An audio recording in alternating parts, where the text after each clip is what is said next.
Hello friends, welcome to my channel Sushant Chess Voice. Today we are at the next topic, that is first steps in planning. We are going to discuss how to make a plan, and we are also looking at a case of extra material here. It's black to play. Black is a pawn up, but see his pieces are a bit tied up. So we are also learning how to make plan in a winning position, a position which is better. So we won't call this a winning position. Firstly, see white pieces are somewhat active. Both bishops, c1, rook, they are nicely placed. Black has played the move rook e8 previously. So black is mainly now concerned about the freeing of his bishop, how to develop this bishop.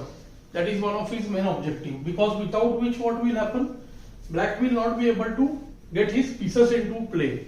And another thing, when one is up in material, that is especially pawn up side wants trade of pieces, exchange of pieces. So the first move is very easy to spot. Black went with the move e5. So this position is actually, we will call it an endgame.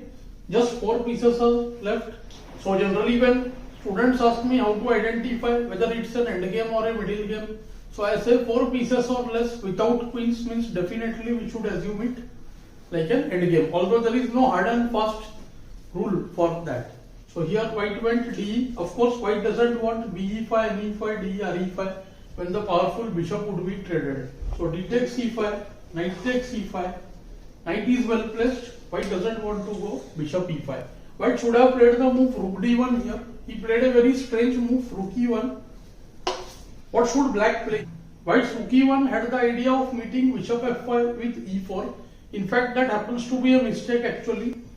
I think rook should be placed on d1 in that case. Then the king would move and the rook would get the open file at least. But black wanted to trade pieces, as I said, and he was curious to play the move bishop e6, which also happens to be a decent choice. But the problem is, see, e5 knight is hanging, and what should be the continuation there? So what black saw, let us see. He wants trade off pieces, so he looked into the line be6, be5, bishop into b3. Now point is ab, then re5. The position has improved. Black got what he wanted, trade off some pieces, and rook can from b5 attack the b3 pawn, which is somewhat weak. So black would improve his position to certain extent.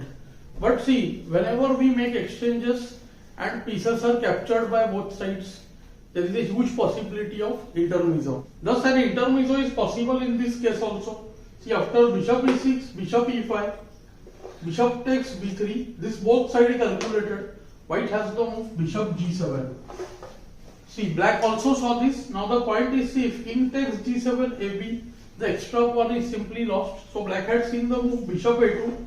See, these calculations are very important, and white thought, okay, in spite of material loss, at least there is the opposite bishop here.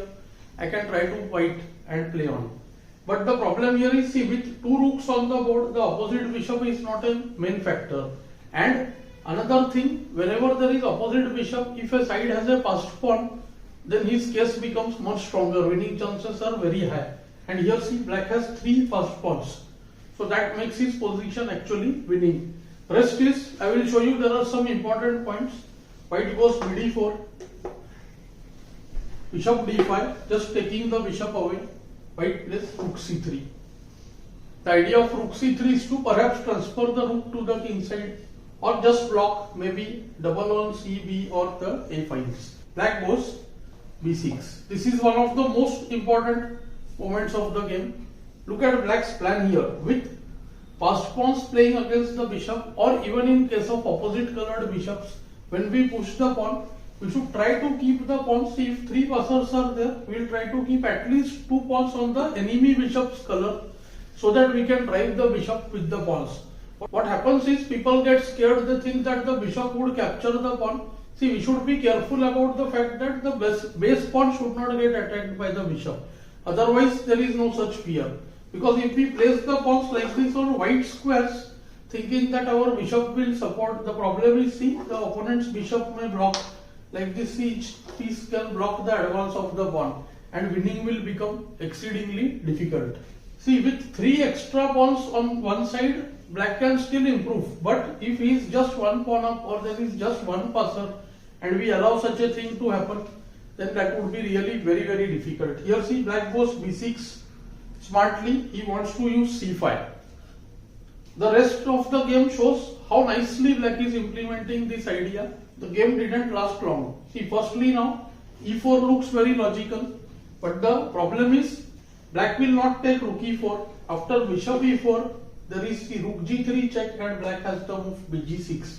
And do note that after rook e4, rook e4, rook g3, king f8, the king gets placed on e7 and the e8 squares. Bishop c5 check is unavailable. So even there nothing happens. So now white has to move this rook away, making space for the bishop. He goes rook a3, c5, bishop b2, and now black goes a5. This is what I meant. See, pawns are now first moving on the bishop's color, and gradually what will happen? One will go to white, then again at least two of them will try to remain on the enemy bishop's color. Bishop c3, try to stop the advance of the b pawn now. Black wanted b5 followed by b4. So now b5 is met by just rook a5. There are many ways here, but black plays the very precise a4. Simply the a pawn is moved. The a pawn was target. Now see again b5, b4 is a threat. White goes rook b1, and here many people suggest the move rook e b8, which is also fine, but there will be some more struggle after bishop e5, rook b7 and bd6. The pawns cannot move that easily. Problem is the c4 is a big mistake. That will allow the bishop to settle on b4 and making progress will be tough. But black can go with the move rook d8, drive this bishop away, and things will be still good for him. But black played the simpler move, bishop b3. The bishop is used to block the rook's lines. Both rooks are now cut across. a3 rook has become a dead piece almost, and the b1 rook is also not attacking any of these b5, b4 squares. It's time to resign actually. White resigned in the game, but let us see what would have happened.